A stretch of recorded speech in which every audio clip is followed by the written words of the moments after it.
Hello friends, welcome to Kannan info Tamil. நம்ம இன்னைக்கு என்ன டாபிக் பார்க்க போறோம் அப்படின்னா, இந்த வீடியோல இந்திய கடற்படையில் பயன்பாட்டில் உள்ள மிசைல்ஸ் மற்றும் டார்பிடோக்களை பத்தி நம்ம பார்க்க போறோம். இந்திய கடற்படையில் தற்போது என்ன மிசைல்ஸ் மற்றும் டார்பிடோக்கள் பயன்பாட்டில் இருந்து வருது, வரும் காலத்துல இந்திய கடற்படையில் என்ன மாதிரியான மிசைல்கள் இணைக்கப்பட உள்ளது, தற்போது பயன்பாட்டில் உள்ள மிசைல்களோட செயல்திறன் என்ன, இந்த மிசைல்களை பயன்படுத்தி இந்தியானால என்ன மாதிரியான ஆபரேஷன்களை கேரி அவுட் செய்ய முடியும் அப்படிங்கிறது குறித்து நம்ம டீடைலா இந்த வீடியோல பார்க்கலாம். நம்ம சேனல்ல டிஃபென்ஸ் ரிலேட்டடா தினம் ஒரு வீடியோ பப்ளிஷ் பண்ணிட்டு இருக்கோம். உங்களுக்கு டிஃபென்ஸ் ரிலேட்டடான செய்திகளை உடனுக்குடன் தெரிஞ்சுக்கிடணும்னா நம்ம சேனலை சப்ஸ்கிரைப் பண்ணி சப்போர்ட் பண்ணுங்க.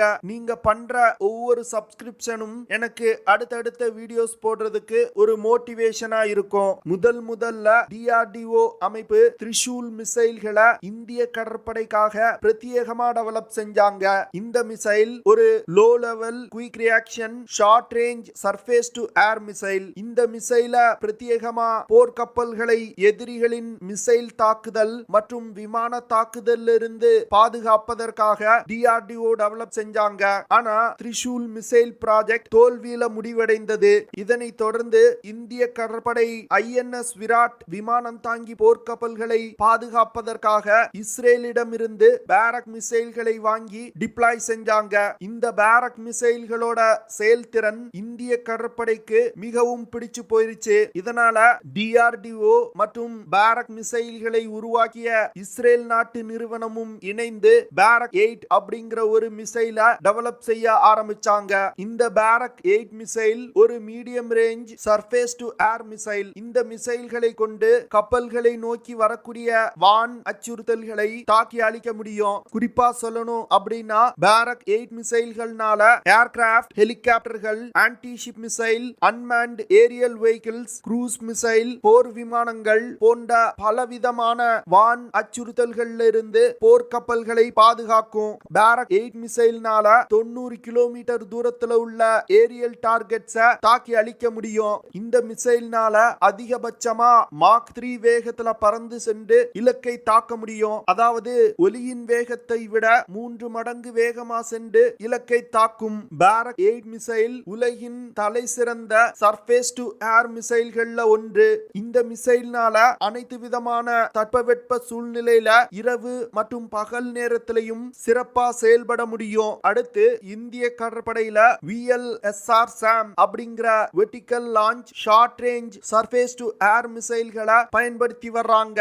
இந்த மிசைல்கள் பிரத்யேகமா கப்பலை நோக்கி வரக்கூடிய ஏரியல் டார்கெட்ஸை தாக்கி அழிப்பதற்காகவே உருவாக்கப்பட்டிருக்கு. இந்த VLSR SAM மிசைல்னால கப்பலை நோக்கி வரக்கூடிய சீ ஸ்கிம்மிங் மிசைல்களை கூட தாக்கி அழிக்க முடியும். சீ ஸ்கிம்மிங் அப்படிங்கிறது கப்பல்கள்ல இருக்கக்கூடிய ரடார்கள்ல இருந்து தப்பிப்பதற்காக மிகவும் குறைவான உயரத்துல பறந்து சென்று தாக்குதல் நடத்துவதுதான் சீ ஸ்கிம்மிங் அப்படின்னு சொல்லுவாங்க.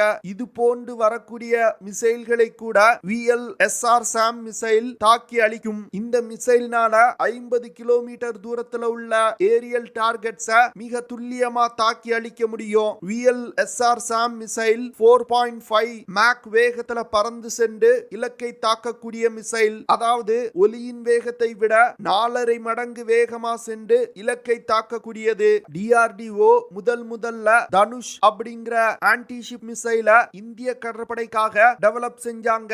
இந்த தனுஷ் மிசைல் பிருத்திவி மிசைலை மாடிஃபை செய்து தயாரிக்கப்பட்ட மிசைல். தனுஷ் மிசைல் சிறப்பா செயல்படல. இதனால இந்திய கடற்படை எதிரி கப்பல்களை தாக்கக்கூடிய ஆன்டி ஷிப் மிசைல்களுக்காக வேற ஆப்ஷன்களை தேட வேண்டிய நிலைக்கு தள்ளப்பட்டாங்க. இதனை தொடர்ந்து பிரம்மோஸ் மிசைல ஆன்டி ஷிப் மிசைலா பயன்படுத்தலாம் அப்படின்னு திட்டமிட்டு பிரம்மோஸ் மிசைல்களை இந்திய போர்க்கப்பல்கள்ல இருந்து லான்ச் செய்து சோதனைகள் நடத்தினாங்க.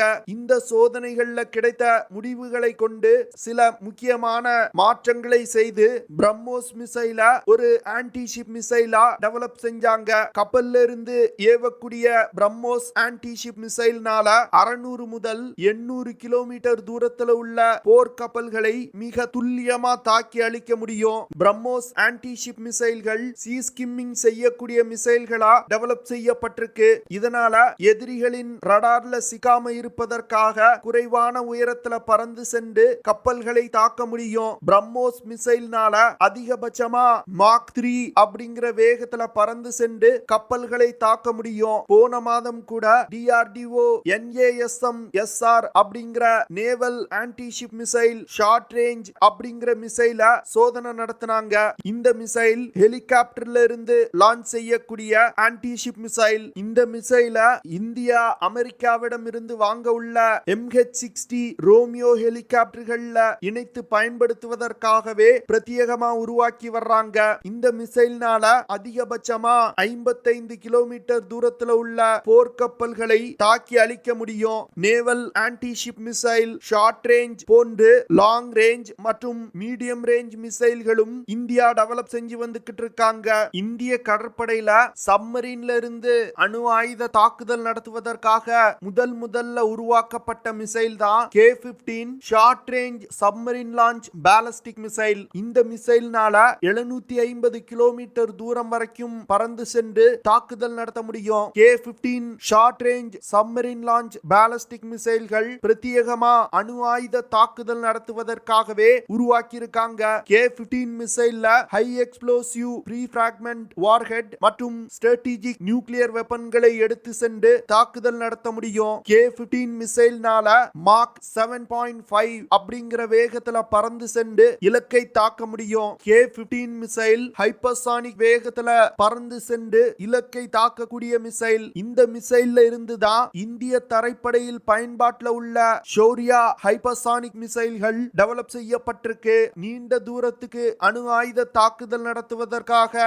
DRDO டெவலப் செய்த மிசைல் தான் K4. இந்த மிசைல்னால 3500 கிலோமீட்டர் தூரம் வரைக்கும் தாக்குதல் நடத்த முடியும். இந்த மிசைல்னால ஸ்ட்ராட்டஜிக் நியூக்ளியர் வெப்பன்களை ஏந்தி சென்று தாக்குதல் நடத்த முடியும். இந்தியா சப்மரீன்களை பயன்படுத்தி ஒரு அணு ஆயுத தாக்குதல் நடத்தணும் அப்படின்னா K-15 இல்லனா K4 மிசைல்கள் தான் பயன்படுத்தப்படும். இந்திய கடற்படை bay of Bengal, Arabian sea மற்றும் இந்தியன் ஓஷன் ரீஜியன்ல இருந்து கொண்டு சீனாவின் எந்த ஒரு பகுதியின் மீதும் ஒரு அணு ஆயுத தாக்குதல் நடத்தும் திறனை பெறணும் அப்படின்னு முயற்சி செய்து வந்துகிட்டு இருக்காங்க.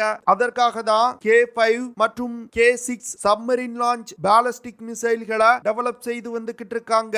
இந்த ரெண்டு மிசைல்களும் ஒரு intercontinental ballistic missiles. K5 missile 5000 கிலோமீட்டர்ல இருந்து 6000 கிலோமீட்டர் தூரத்தில் உள்ள டார்கெட்ஸை தாக்கி அழிக்கும் வகையில உருவாக்கப்பட்டு வருது. இந்தியா இந்த K5 மிசைல கூடிய விரைவில் சோதனை செய்வாங்க அப்படின்னு எதிர்பார்க்கப்பட்டு வருது. அடுத்து இந்தியா டெவலப் செய்து வரும் K6 மிசைல்னால 6000 முதல் 8000 கிலோமீட்டர் தூரத்தில் உள்ள டார்கெட்ஸை தாக்கி அழிக்க முடியும். இந்த ரெண்டு மிசைல்களும் பிரத்யேகமா சீனாவை மனதில் வைத்து டெவலப் செய்யப்பட்டு வரும் மிசைல்கள். K5 மற்றும் K6 போன்ற இன்டர்கான்டினென்டல் பாலிஸ்டிக் மிசைல்களை சப்மரீன்ல இருந்து லான்ச் செய்யணும் அப்படின்னா அதற்கு நியூக்ளியர் பவர் சப்மரீன்கள் தேவைப்படும். தற்போது இந்திய கடற்படையில INS அரிஹாந்த் அணுசக்தி நீர்மூழ்கி கப்பல் மட்டுமே பயன்பாட்டில் இருந்து வருது. இன்னும் அடுத்த 5 வருடங்கள்ல இந்திய கடற்படையில் கூடுதலா 3 அணுசக்தி நீர்மூழ்கி கப்பல்கள் இணைக்கப்பட உள்ளது.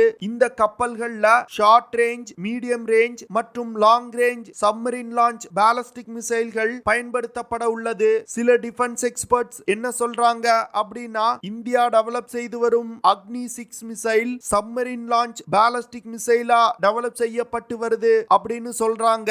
பிரம்மோஸ் மிசைல்கள் போர்க்கப்பல்கள்ல இணைக்கப்பட்டிருந்தாலும் இன்னும் சப்மரீன்கள்ல இணைக்கப்படவில்லை. இதற்கு காரணம் பிரம்மோஸ் மிசைல்களை விட அதிக தாக்குதல் வரம்பு கொண்ட K-15 மிசைல்கள் தற்போது இந்திய கடற்படை சப்மரீன்கள்ல பயன்படுத்தப்பட்டு வருது. இதனால பிரம்மோஸ் மிசைல சப்மரீன்கள்ல இணைக்கக்கூடிய தேவை இந்தியாவிற்கு எழல. ஆனா இந்திய கடற்படை பிரம்மோஸ் மிசைல்களை நீர்மூழ்கி கப்பல்ல இணைப்பதற்கான வேலையை ஸ்டார்ட் செஞ்சிட்டாங்க. ஃபியூச்சர்ல ப்ராஜெக்ட் 76 திட்டத்தின் கீழ் கட்டப்படும் சப்மரீன்கள்ல பிரம்மோஸ் மிசைல்கள் இணைக்கப்பட உள்ளது.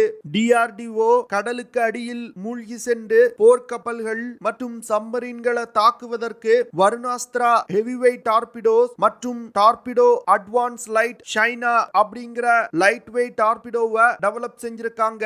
இந்த ரெண்டு டார்பிடோக்களையும் போர்க்கப்பல்கள் மற்றும் ஹெலிகாப்டர்கள்ல இருந்து லான்ச் செய்து சப்மரீன்கள் மற்றும் போர்க்கப்பல்களை தாக்கி அழிக்க முடியும். வருணாஸ்திரா ஹெவிவெயிட் டார்பிடோனால அதிகபட்சமா 40 கிலோமீட்டர் தூரத்துல உள்ள சப்மரீன்களை தாக்கி அழிக்க முடியும். இந்த டார்பிடோனால அதிகபட்சமா 600 மீட்டர் ஆழத்துல பயணிக்க முடியும். வருணாஸ்திரா ஹெவிவெயிட் டார்பிடோனால 74 கிலோமீட்டர் பெர் ஹார் வேகத்துல பயணித்து சென்று கப்பல்கள் மற்றும் நீர்மூழ்கி கப்பல்களை தாக்கி அழிக்க முடியும். வருணாஸ்திரா ஹெவிவெயிட் டார்பிடோ 1500 கிலோகிராம் எடை கொண்டது. இந்த டார்பிடோக்கள்னால 250 கிலோகிராம் எடை கொண்ட வெடிப்பொருட்களை சுமந்து சென்று போர்க்கப்பல்கள் மற்றும் நீர்மூழ்கி கப்பல்கள் மீது தாக்குதல் நடத்த முடியும். இந்த ஹெவிவெயிட் டார்பிடோ பிரத்யேகமா ஏர்கிராஃப்ட் கேரியர்ஸ் போன்ற பெரிய போர்க்கப்பல்களை தாக்குவதற்காகவே உருவாக்கப்பட்டிருக்கு. அடுத்து DRDO TAL